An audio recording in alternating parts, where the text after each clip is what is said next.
Tout le monde aime à être beau, n'est-ce pas? Ainsi, la société moderne accorde-t-elle beaucoup d'importance à la beauté? De ceci résultent d'ailleurs de récentes études qui révèlent que même de très jeunes filles en seraient très malheureuses, voire même dépressives, et plusieurs envisagent même le suicide.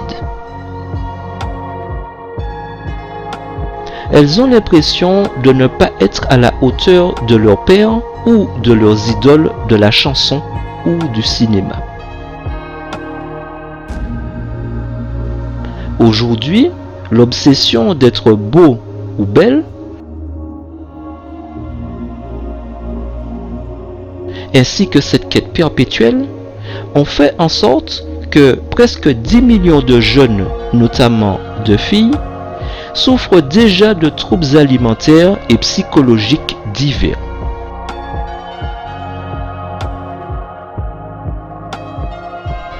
Ainsi, soucieux de l'apparence que nous projetons, plus ou moins hantés par la perception, la sensation et la recherche du beau établis sur des critères répondant aux exigences et aux normes de beauté de l'époque actuelle,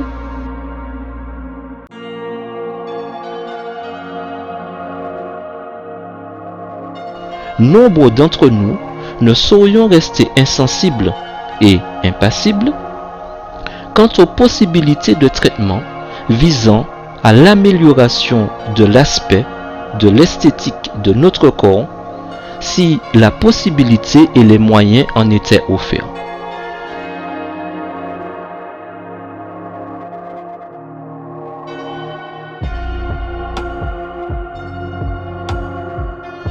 La beauté physique repose donc sur tout ce qui attire les regards, plaît à la vue et provoque un sentiment plus ou moins favorable suite à une analyse purement et exclusivement esthétique.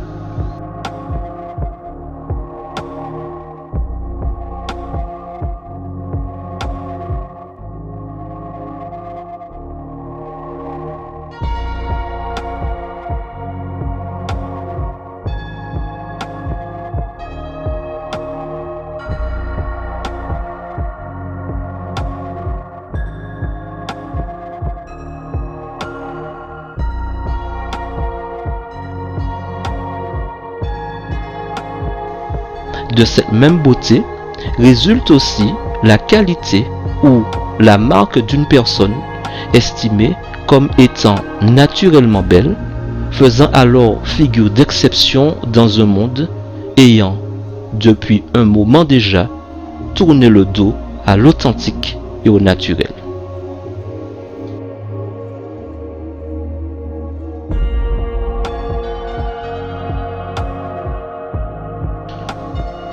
Toutefois, bien que nous semblions vivre à une époque tellement superficielle,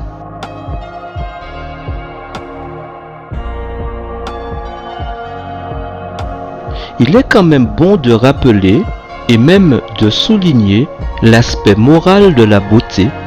qui, vraisemblablement, fait l'objet de beaucoup moins d'intérêt et d'attention, tant ce qui plaît à la vue semble être le seul critère d'importance, d'acceptation et de considération. Ainsi,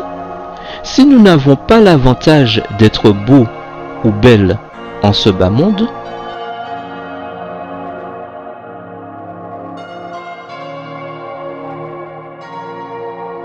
nous avons alors à craindre pour notre devenir ainsi que pour notre avenir sur cette terre,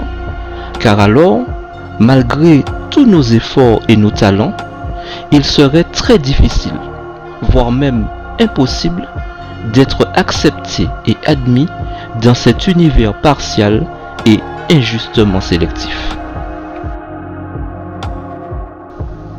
Cependant, la beauté, c'est aussi la qualité d'une action ou de pensée qui suscite l'admiration morale. Cette beauté ne peut se déceler qu'après un effort d'attention aboutissant à découvrir ou à déterminer sans confusion possible dans les êtres ou dans les choses ce qui les rend différents par leur niveau ou par leur environnement. C'est l'éveil de l'esprit qui révèle la faculté ou non de discernement d'un individu, son degré d'éducation et des attraits évidents qu'il a pour certaines choses concrètes ou abstraites, considérées comme source de plaisir ou dignes d'intérêt, favorisant pour lui et pour ses observateurs contentement et satisfaction.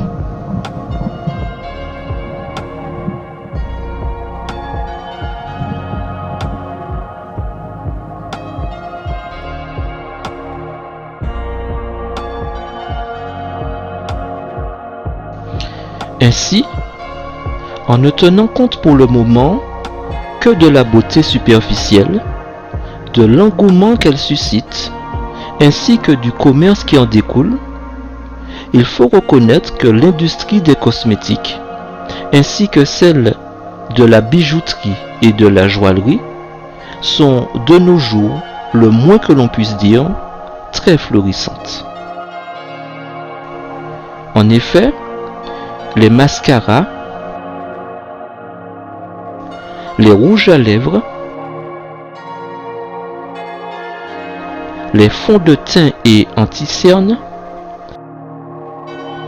les bijoux en or et en argent, les joailleries et même nouvellement les tatouages et les piercings occupent désormais l'esprit de millions de femmes dans le monde, et ce, pendant un nombre d'heures considérable de leur journée, et ce phénomène est aussi actuellement en train de s'étendre à l'univers masculin.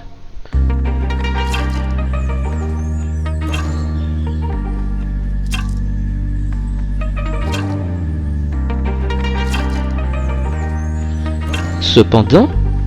il ne s'agit en fait que de l'industrialisation de pratiques ancestrales vieilles de plusieurs millénaires,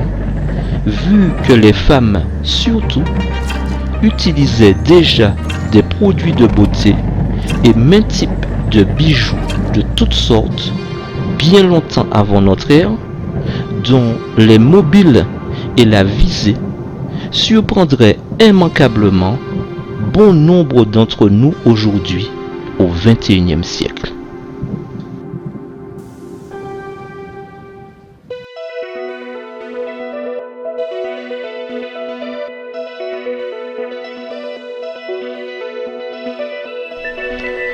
De manière conventionnelle,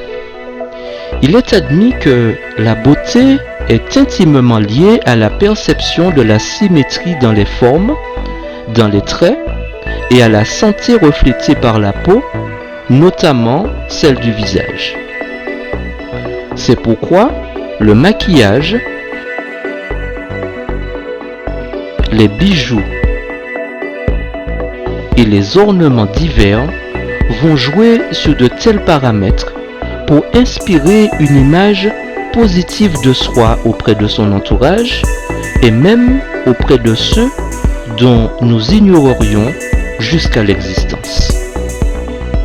Mais les dernières découvertes révèlent de façon plus surprenante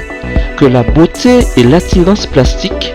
ne sont pas les seuls paramètres de la personnalité que le maquillage et les ornements parviennent à moduler. En effet, l'impression de stabilité, de confiance en soi et de réussite professionnelle qui émanerait de ceux et celles qui en font usage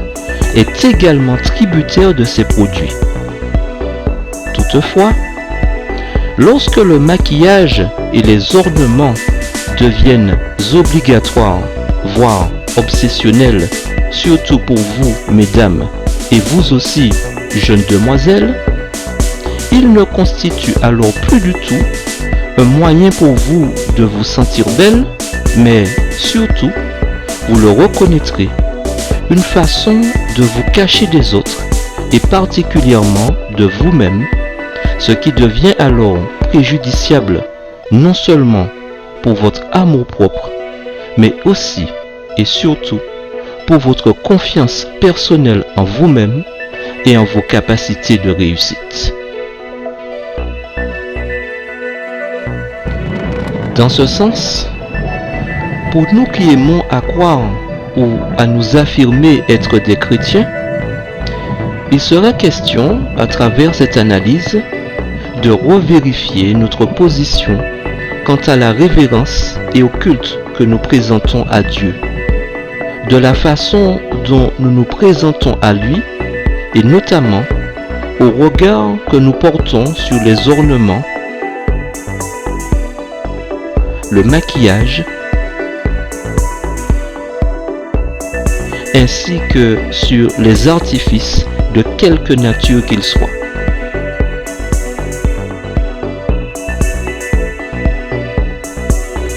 Par ailleurs, nous aurons aussi à reconsidérer certaines pratiques dérivées du monde et de la mode qui, en plus d'être banalisées, sont désormais admises et même de mise dans la plupart des communautés dites chrétiennes par le biais spécifiquement d'attitudes aguicheuses et de tenues vestimentaires affriolantes et nouvellement d'exhibitions de tatouages et de piercings portés de façon plus ou moins ostentatoire dans les cultes et l'adoration, tant au niveau des dirigeants que dans l'assemblée. Et donc de confronter à la lumière de la Bible la place de telles initiatives et de telles révolutions dans l'éthique chrétienne et en conséquence de soulever les véritables interrogations relatives à notre identité réelle et de l'authenticité de notre relation avec Dieu. Ce faisant, trouver ou retrouver la place à attribuer aux ornements et à tout autre apparat dans le culte sacré et faire en sorte de les hiérarchiser par degré d'importance et d'attachement pour identifier dès lors le ou les véritables destinataires des cultes que nous offrons et nous interroger ensuite de la façon suivante.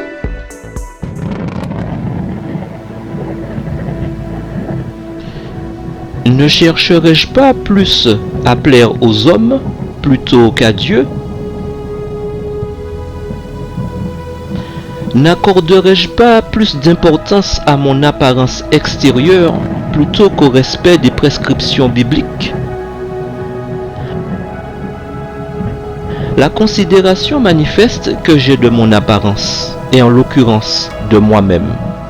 ne ferait-elle pas de l'ombre au culte que je destine à Dieu et à l'obéissance que je lui dois? À quoi ou à qui est-ce que j'accorde le plus d'importance?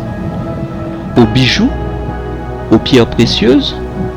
au maquillage et autres produits cosmétiques, aux vêtements affriolants révélant mes formes et mes courbes, à mes tatouages artistiques, à mes piercings originaux ou à Dieu et ses directives?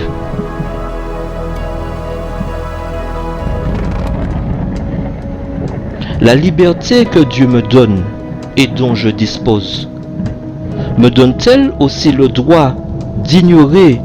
ou même de braver les prescriptions bibliques?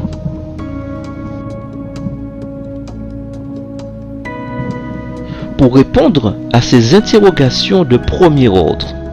nous aurons nécessairement à nous informer sur l'origine du maquillage et des ornements, des usages qui en étaient faits ainsi que la portée recherchée dans les pratiques dans lesquelles ils ont été identifiés,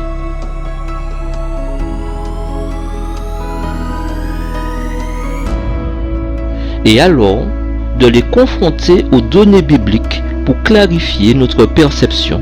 mais surtout notre position devant Dieu quand nous venons l'adorer. Et de fait,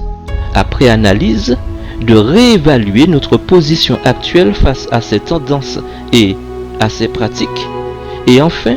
de déterminer l'attitude et la position adéquate à avoir en tant que véritable chrétien face à ces divers phénomènes de mode que sont le maquillage, les ornements,